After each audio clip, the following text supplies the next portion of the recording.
Welcome to Bets on the Future, where we highlight the various career paths in the electrifying metals world. From the vehicle you ride in to the bridge holding it up, metals are everywhere. Why not in your career too? I'm Jennifer Betts, a metals industry veteran with almost 20 years experience, here to highlight these incredible career paths as told by the women who are living them. We are here at a special edition of Bets on the Future. As you can see, we are actually not in the virtual world. We are on site in person at the Women in Steel Conference put on by AIST. We are in Pittsburgh, essentially the steel town, USA, which makes sense. I have an incredible guest today, Nicole Sweet. She is the head of end-to-end recycling North America at RHI Magnesita. And I want to give a little background on her because we actually just got out of a session where she was one of the amazing panelists where she shared her incredible experience in operations. So to give a little background before we dive into some of her experience, she started working in the steel industry in 2007 when she turned 18. She was a temporary employee at the local mill where both of her parents had worked for over 20 years at that point. She moved to the melt shop not long after she started and began assisting with furnace and ladle bricking. Over the next 3 years, she tried to absorb as much information as she could about the shop and how it operated. In 2013, she was hired by a refractory supplier. She spent 13 years after that working specifically in refractory installation and sales. She joined the RHI Magnesita team in 2016 as a material coordinator. She was promoted in 2018 to sales manager, where she managed several different EAF and integrated shops. In 2023, she was promoted again to her current position, where she began the journey of closing the loop on refractory consumption.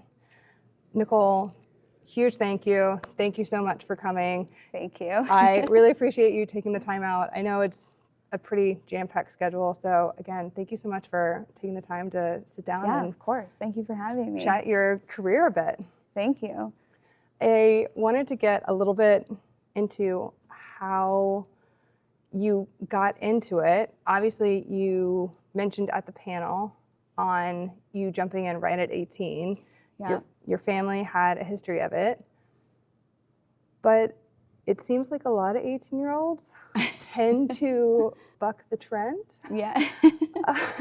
What about what your parents did sparked your interest into saying, no, I want to do this? So for me, it was a lot of, my mom started at the mill also pretty young. She started in the mid-'80s in the truck scale. And while she was pregnant with me, she was climbing scrap trucks to do inspections.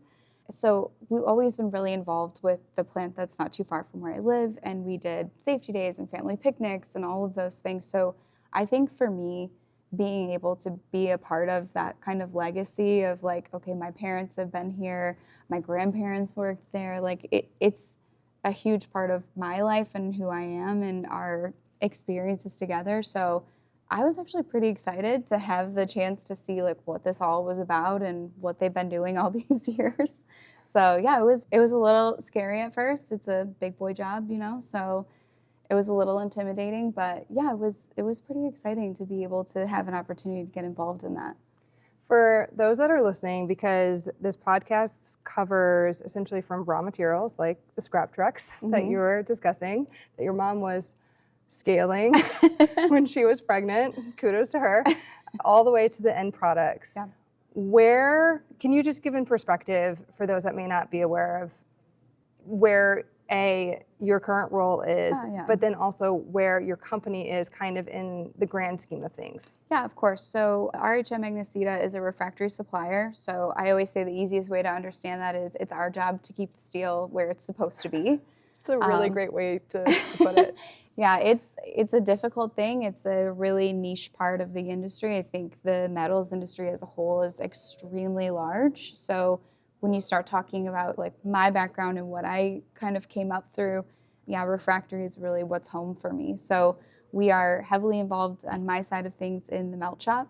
But yeah, our job is really, we have high importance on keeping people safe. We want to make sure these things are being used properly and done correctly so that no one gets hurt, obviously. But then as well for us with customers, we want to make sure that we're giving them the best that we can for what they're buying from us. So RHI and Magnesita both historically have a very good reputation throughout the industry. We are currently the #1 refractory supplier for the steel industry. So it's really important, I think, for a lot of us to maintain that legacy that so many people have worked to build before us. And it's interesting coming from the panel that you were just on, because I learned more about your specific career milestones. Yeah. And I thought it was interesting that you started off in the EAF world, the electric arc furnaces, Yep. and then you transitioned into the integrated world, which, again, for those unfamiliar with that, it's essentially remelting scrap, recycled materials, steel, or from scratch methods. Is there a preference in those worlds? I mean, those are kind of two different worlds. Yeah, for me, I think there's some nostalgia there. So I prefer the EAF world because that's where I feel the most at home. I think with that being my background, I'm more at ease in that environment, more familiar with everything, how the whole process works. Like I mentioned during the panel, I didn't step into an integrated shop until just 5 years ago. So I think from a level of being comfortable, that's why I prefer it the other way around. I'm still learning, as there's always so much to learn. But yeah, I prefer that just for that reason. But I'm hoping to one day get to a point where I'm also equally as comfortable around an integrated type of process. So that's a goal of mine for the long term. They're behemoths. Yeah. It's very different, right? You're taking something that collectively is small or smaller, and then stepping into a shop where you have this enormous vessel.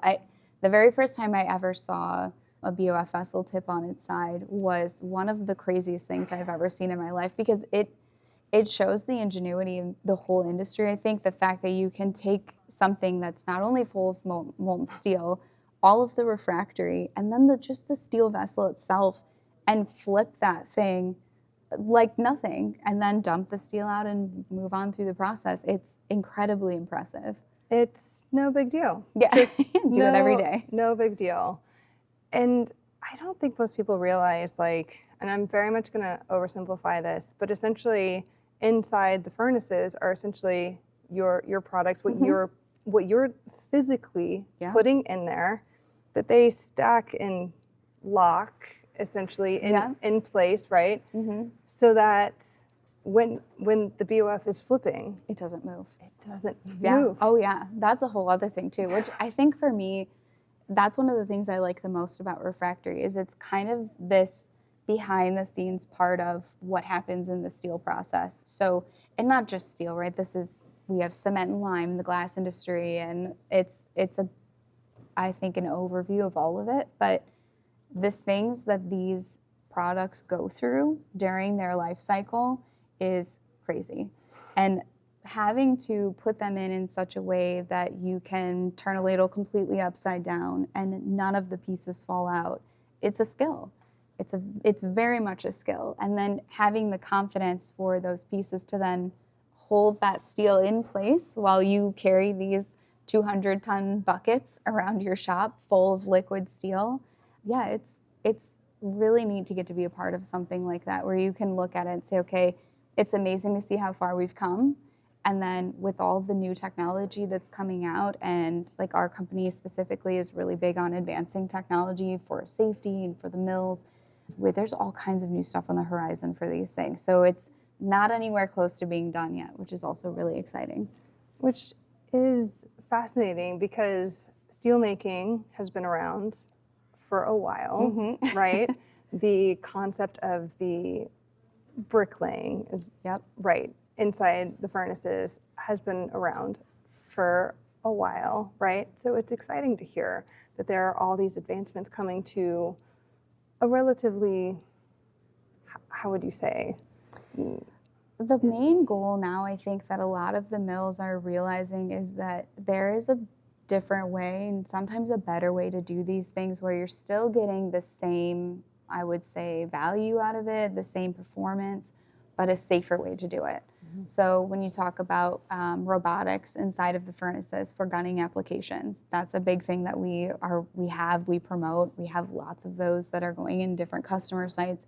You're taking the actual people away from some of the more dangerous areas in the shop and giving them that peace of mind that you'll still get done what needs to get done, but you're able to do it without potentially putting someone at risk of standing over a hot bath of steel. So there's really no coming back from that. So anything we can do, I think, in that way, and again, I feel fortunate enough to be a part of something like that where we have a company filled with people who are so much smarter than me that are working on these things and actively out in the field, on the ground, working with the customers, what works, what doesn't, how can we improve that? So yeah, there's a lot of advancements coming that I think will really change the way that we use refractory in the future. Out of what you've seen in your career, has there been one particular area that has really encouraged you about the future of the industry? Yeah, that actually is a recent thing for me. So the recycling team that I'm a part of now, I think for me, it really has changed my perspective on what does the future really look like. Because someone said something to me, one of our technical guys pointed out to me that, sometimes we still do get a little bit of pushback from people who maybe don't see the value in the recycling of refractories yet. And the comment that I always repeat now is that is the whole EAF process. So when you're talking about this, scrap is a huge part of the metals industry, and we don't even think twice about that. It's just an accepted part of it. And I think that what I hope to do and what I found in this role now that really makes me excited about what the future will hold is being on the forefront of what that means from a refractory standpoint. If we do it with scrap and nobody even thinks twice about it, I really am excited to be a part of getting there with refractory. Why can't we do that? We're doing it already now. So it's just changing that mindset and that mentality of like, it's okay. It may be garbage to you now, but we can take it and do something great with it again. So why landfill it? Why throw it away? Let us put it back in use again in a finished product. So there's a lot of avenues and possibilities for what that will look like in years to come. So being on the forefront of that is extremely exciting. And that's greatly needed. There are so many mills in the United States that use electric arc furnaces. It's over 70%. I forget the exact stat. It's 72, maybe 75 at this point, depending on the utilization rate these days. But you're exactly right. I'm guilty of it. I've worked for EAFs. I haven't even thought about the fact about the refractory. Right. Yeah. I've bought the raw materials, the scrap. I haven't thought anything of it, right? Yeah. So what does happen with the refractories currently? So there's a lot being landfilled. There are a large portion that can also be used back through third-party processors as slag conditioners, which is also something that's really interesting, is that's been a pretty common practice for quite a few years now as well. Companies are able to save money by not bringing in virgin raw materials, but using these crushed up slag, crushed up brick, whatever it may be. Again, nobody really says anything about it. They might bomb it in the furnace, drop it in the charge bucket, whatever, and it's totally fine. We don't question that it's a secondary raw material, but when we start talking about using it back in a refractory product, it's like all of a sudden that mindset shifts and it doesn't get looked at the same way. So there are several instances where we can look at how does a shop run, what do they use, how do they reuse their own products, and it's okay, it's fine, it's just that's what we've always done, and that's great.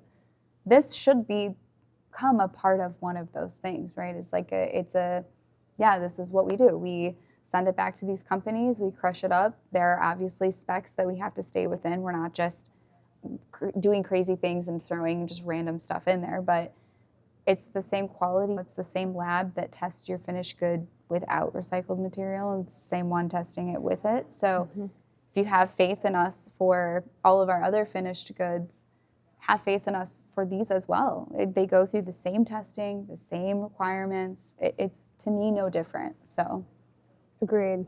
And the panels that have been here at the Women in Steel conference, there have been a few questions revolving around some of those. mm-hmm. It's always been done this way. Yep.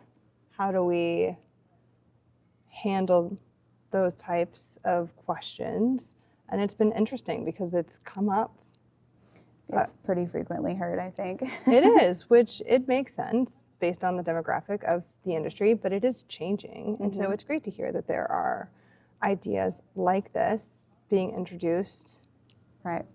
researched, analyzed, because yes, an EAF can only go so far if you're truly going to be net zero, net neutral. Right. You have to look at the whole picture, Mm-hmm. and you can't if you're. And a lot of the mills are talking about like scope 1, scope 2, and scope 3, right? So when we have a really heavy focus on scope 1 and scope 2, those are things that are directly controlled by the mill itself. So us being a refractory supplier, we can't necessarily help with that side of it at this time, but I think scope 3 is directly related to refractories specifically. So there are more and more customers now that are starting to recognize that there are actually 3 categories that they need to be looking at if they plan to get to net zero carbon emissions, and scope 3 is a huge part of that. So being ready for the change and ready for what that means and what that's going to entail, I think that's really the first step, is just recognizing that we need to start having these conversations. What does this look like? And then where do we go from there? What are our options? Which we spend a lot of time, I would say, educating, which is fantastic because people just don't know.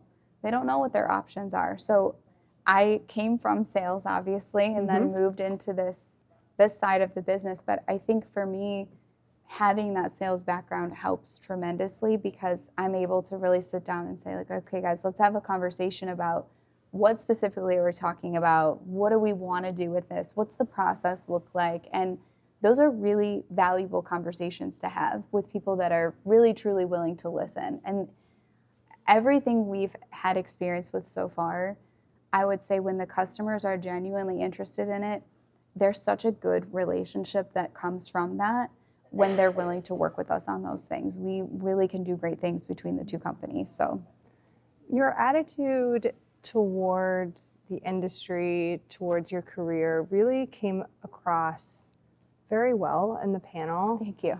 And it was really cool to see how you've navigated it, what you've brought to the table, even to the point of how you've gotten involved with AIST, bringing the idea for the panel that you were just on to the second iteration of this conference. And I'm curious in terms of, for the individuals that are in the industry now, because I do want to get your advice for future individuals. For those that are in it now, do you have any advice for them in terms of how maybe they can get either more involved, or if they see things that they would want changed or adjusted, how might they go about doing that? That's a good question. I think a lot of people, and even myself, I was faced with like where do I start? How do I go about this? Because we kind of joke sometimes that I like to people, but I don't like to people very much. So sometimes you have to just understand that if there's something that you see or something that you're curious about or an idea that you have, you really have to just kind of start talking to people. And it may not necessarily turn into something right away. I think last year when I left, I was feeling a little bit like unheard, unrepresented, and I left just feeling kind of disappointed overall, only because I was so excited for something like this. And then when I was talking with our moderator, April, about this panel back in May, and she was asking me to be on it, that to me shows that if you are willing to just put it out there, even if it's not the popular opinion at the time, or maybe you think that people aren't listening, speak up, say it, put it out into the open, and people are paying attention. And I think too that somebody has to be willing to take the leap. Sometimes people are afraid to be the ones that do it initially. But today, after we were done with the panel, I had so many people come up to me that were saying, like, this is really good. This meant a lot to me. This is what I'm going through. So sometimes it helps to just be that one to take that first step. And once you do that, you won't be alone after that. So it's, I think, really just putting yourself out there. And I feel very lucky to be able to be doing that. Today was a incredibly big deal to me. This is a big deal to me to be able to kind of like say my side of it. So yeah, I'm very happy with how it's worked out. And it's really impressive because people don't really talk about where you're coming from that often. And again, y'all talked about it during the panel, that it's so often talked about, you need to take this one career path. Mm-hmm. You need to take these steps and you need to spend this many years here and this many years and then take this job. And that's not the case for most people, to be honest. Mm-hmm. That there are an incredible amount of different career paths that people can take, and yet it's not openly talked about, and that there are an entire amount of people that are incredibly successful without the traditional career path, and we just don't talk about it. There definitely, and I feel like my parents' generation, if you went to college, it was a really big deal because most people didn't. Mm-hmm. And I know so many of those people, my parents included. I feel like my parents have all been incredibly successful in whatever they've done. My dad is a welder by trade, so I just remember looking at him and thinking, like, he's done really well for himself. He has such an incredible ability to do things, and to the point where it scares you when you go places with him because he's like, that's not a very good weld. And you're like, can you just not talk about it, please? Let's not talk about that on the airplane. Yeah. Exactly. Please don't tell me that. Yep. But I feel like it's almost in my generation, and maybe even a little bit before me, started being looked at like less than. You're less than if you go to a community college. You're less than if you don't go to college at all. You failed if you had to go to trade school. But that's not the case. I find that to be incredibly untrue and misrepresents all of these really, really hard workers. My husband is no different. My husband has been incredibly successful in his career. And is it always difficult to, I think it's maybe more difficult sometimes when you don't have that formal education to back you up. Maybe you do have to work a little bit harder at times to prove yourself, but it's good for you. I think it's good. It builds a good work ethic to say, like, okay, this is where I want to go. This is what I see as the future for myself. What do I need to do to get there? And not letting any of that really stand in your way of like, well, do you have a piece of paper? No, I don't, but I think that I don't need it. Work with me, answer me, teach me, like, what do I need to know to be able to get to that next step? So we talked about it a little bit in there, but you know, I have 3 kids. So I try to be very open and honest with them to show them that there are other paths that you can take and still lead a very successful, fulfilling life. And I hope that when they're older one day, they will understand what mom and dad tried to teach them. But yeah, to me, I get a little like passionate about it because it's been a big part of my career so far. And it makes sense. Not every person is made to sit at a desk. Not every person is made, like y'all said, to work on the shop floor. Mm-hmm. It just makes sense that you would follow different paths. Right. And I just wrote a bio for myself. I didn't even include where I went to school. Cool, great. Like, it doesn't, at some point, it's all about the experience. Mm-hmm. Yes, my degree got me my first job. Mm-hmm. Okay, but since then, yeah. Since then, I don't think it's really played a factor at any point since, except maybe as a talking point. Right? So it becomes kind of a moot point.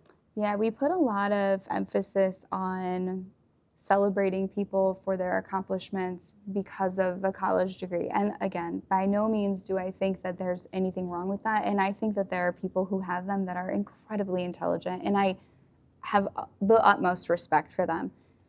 But not accepting the fact that there are other opportunities and other paths is doing other people a disservice in my mind. So if we're going to celebrate one, we should celebrate them all. I think our whole kind of like joke that we try to make a little bit light of it for the kids is whatever you do, just do it well. Don't slack, don't try to take shortcuts, don't try to work half as much as someone else. Do it 100% all the time, give it your best effort. But if your path doesn't involve you going to college and you go to trade school to be an electrician, that's fantastic. We just want you to have the best. And my husband and I always joke, like, the world's always going to need ditch diggers. That's why I was saying that. Like, it's such a funny way to put it, but it's true, though. You're always going to need those people to do the dirty jobs. And that, I don't think, is ever going to go away, at least not anytime in the near future. So No, and those trade jobs, honestly, the way that it's going, they make so much more money, so much more money than most college degree jobs right now.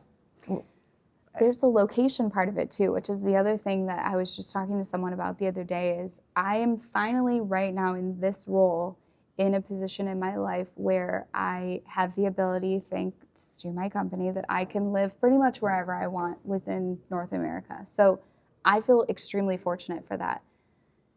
I want my kids to be able to have that right from the very beginning. And learning a skill like a trade skill, you can take that anywhere.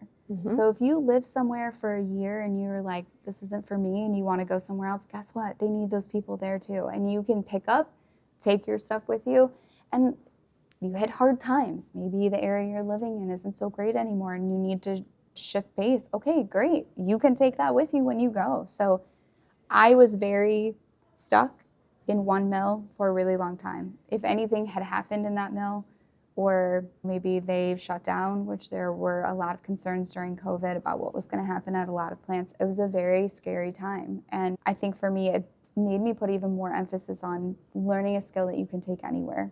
That's a really important part of it, I think. Well, we're in Pittsburgh right now, depending on when this episode gets released, because spoiler alert, you can look up when Women in Steel conference was. It's very topical for U.S. Steel and Nippon Steel and the deal. And I mean, to your point, I mean, a lot of people could be affected here, and maybe not everyone can pick up and move if they need to. And Pittsburgh has that not great history where there is a reason why any town you go to in America, you will see a Pittsburgh like flag, you'll see a Steeler like license plate, you will find a Steelers bar. And it's because of... You have to branch out. Right, because that happened here already, where families had to pick up and move.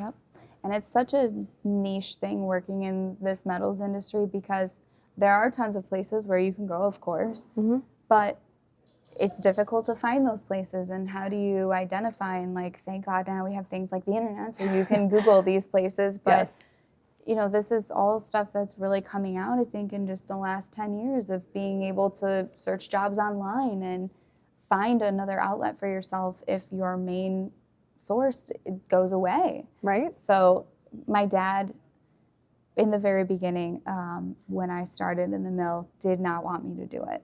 And that was one of his big reasons, is because him and my mom both worked in the mill.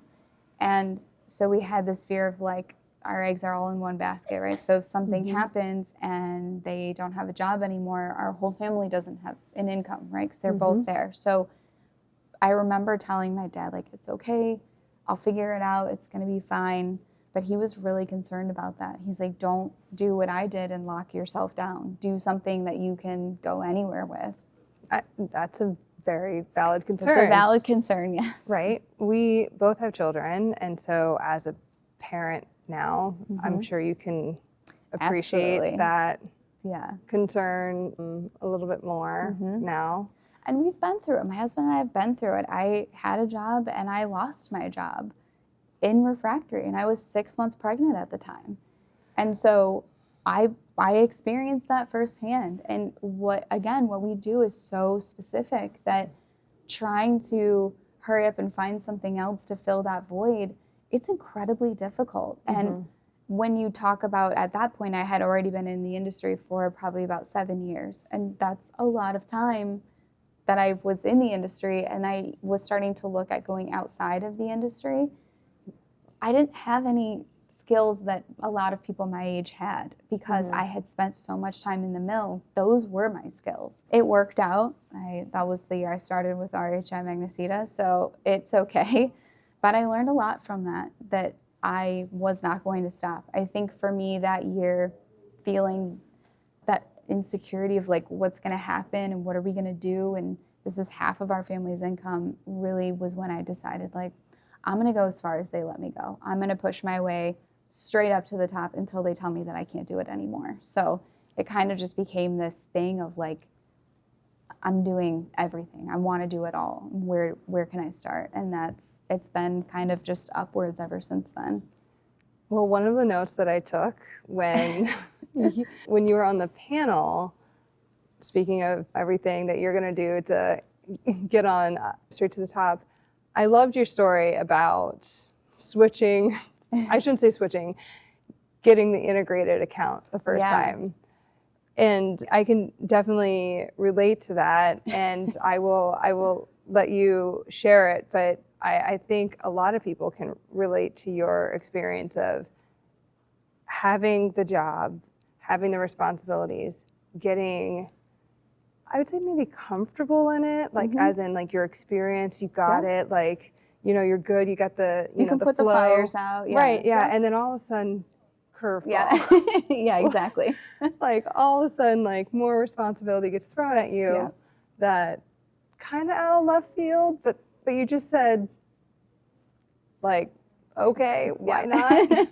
So, I mean, for those that weren't sitting in, do you mind just resharing that? Yeah, so we had the question of like, what was your, I can laugh at it now moment. And I thought, it's been 17 years for me, right? So I feel like there's a lot of those moments, but I picked this one because I really did think that this event was going to be the end of my career. So in 2020, we did some restructuring, and it was decided that I would take over an integrated account. And I had never even stepped foot in an integrated account at that time. So I really thought, like, man, I've been BSing these people, pretending that I know what I'm doing this whole time, and now they're gonna throw me into something I really don't know, and I'm gonna be exposed. They're gonna see me for the fraud that I am.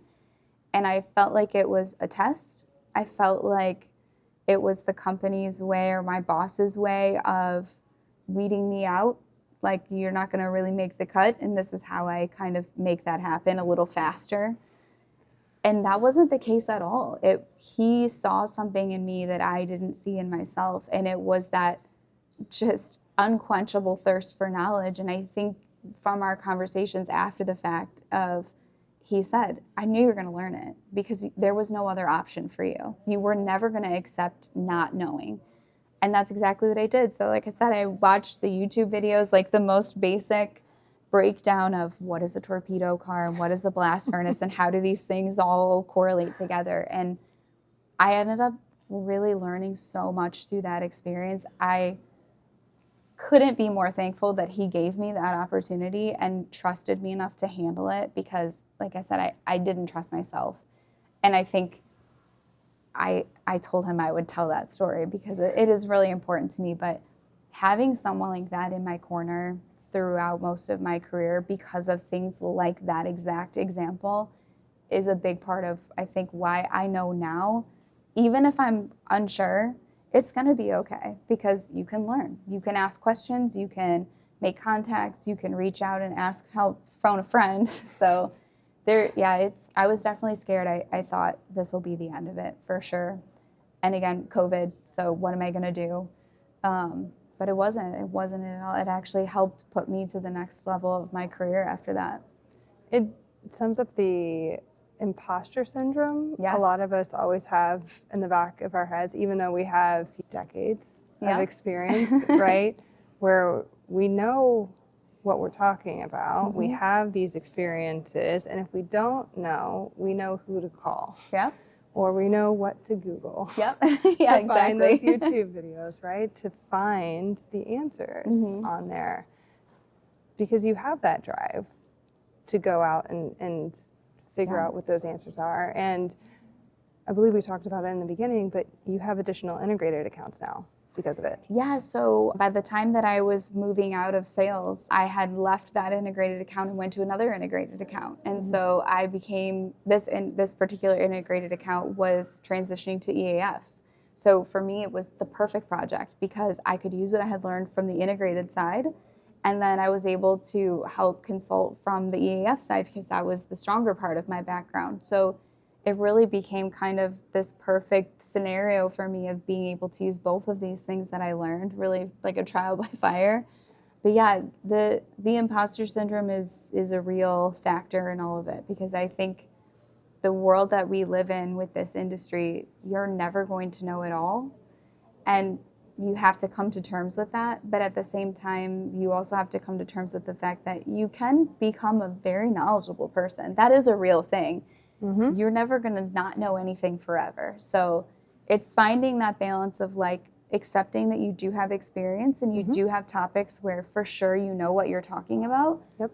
But being humble enough to understand that, yeah, you still don't know it all. And that's okay because you have a lot of time left to learn. So yes, yeah, that inner voice sometimes can be a little obnoxious. yes, very much so.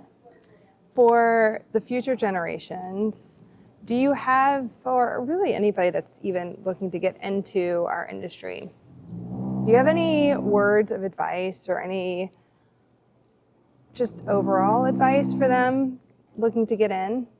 Yeah, I think for me, I kind of wish someone would have told me this, to be honest. I had a lot of people saying, no, don't do it, because it was such a singular path was what we were looking at. And so there was a lot of like, no, this is not a good idea. You won't have the opportunities to grow.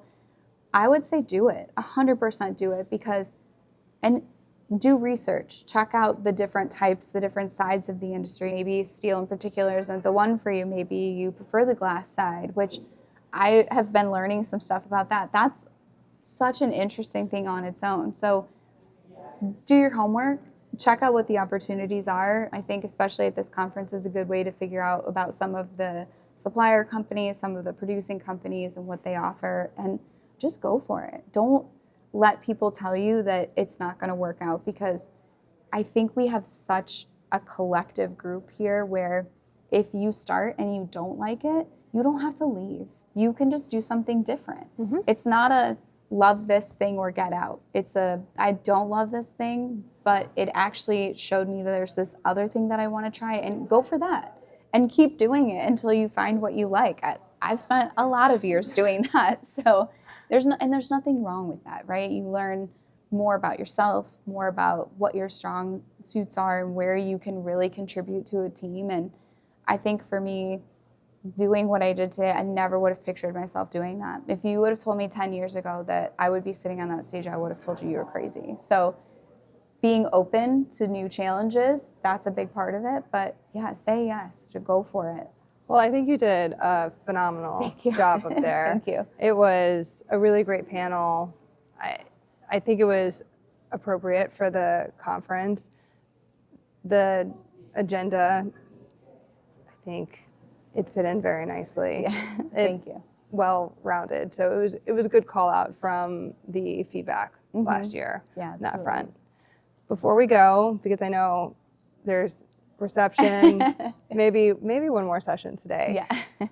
Do you have anything else topic-wise advice that we didn't cover before we wrap up? Anything that maybe we didn't get to? So there was one thing, and we didn't really touch on it on the panel earlier. We kind of we had a couple extra questions that we shoved off to the side, but I think being really truthful and honest about where we are, especially with women in the industry, and accepting that we're not where we want to be yet. We still have kind of some obstacles to overcome, but we need more strong women who are not afraid to really stand up and speak their own opinions on a situation, right, wrong, or indifferent. But for me, just saying like, yeah, we're here. Because what I saw in the room today when they were asking like how many people are in here from production, there weren't that many hands that went up, because what I was told after the panel is there are still some places that don't necessarily see the value in sending people from the operations side to something like this. And I think for me, I would say that that's really inaccurate. This is the perfect place for something like that, because this really showcases all of the different aspects of the industry now, and having our panel today helped really encompass all of that, because those women deserve to be represented as well. It's a very different environment. It's not where it should be yet, but being more inclusive, allowing them to get involved, for me, I think is what needs to happen next for us to really start correcting some of these things. I agree. I was a little surprised to see how few hands went up in that room. I was expecting more production employees to raise their hand. I loved that there were companies that sent their employees here, but I agree with you. I think I was expecting more. Yeah, and again, it's the second year, right? So I think that continuing to move forward on the path that we're on and allowing next year some different panelists to speak from an operations standpoint, because that's another thing. Maybe there will be more people now that are willing to sit on that stage and share their own story. It's bringing representation to everybody that maybe took an unconventional path to get to where they are. But yeah, there's a lot of opportunity there, I think, that we are potentially missing out on by not allowing them to participate. Agreed.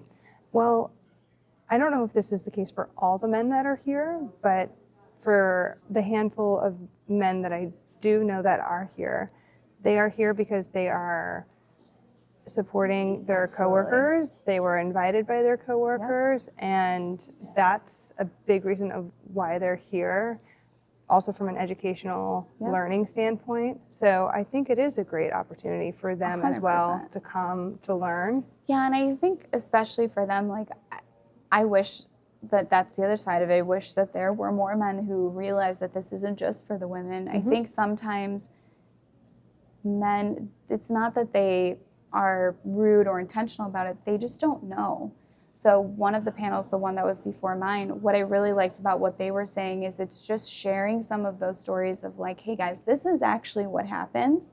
So yeah, it's uncomfortable and it's not great, but if you want people to be champions for you, you really have to, I think, at least share why we're fighting this fight. So I love seeing the men in the room and like knowing that they're here to support their coworkers. That's a fantastic step, and I feel extremely fortunate to work at a place where we have several of those people that we work with every single day. So we are really at a place within our own group that we're there with the support, and they cheer for us and they're very happy for us. So I want that for everyone. Agreed. And it sounds like there are several companies here, at least from the panelists, that have shared their experiences in terms of where they work at now, that those cultures are changing. Absolutely. The environments that they're in are, for the most part, positive experiences. And so that's exciting to hear for future generations. Yeah, I think recognizing with sometimes we get caught up in the negative and we get stuck on the whole like, well, it's terrible and he doesn't do this or these guys don't do this. But I think it's equally as important to recognize the men who do stand with us and who understand where we're coming from, why this matters to us, and then support us and actively do things about it. They don't just use their words, it's their actions too. And getting to see that in the room is really incredible. It is really cool. And so I just want to say a huge thank you for sitting down. I know it's been a big chunk of your day, so really, thank you so much for having me. I really appreciate it. Really appreciate it. The best place for people to get a hold of you?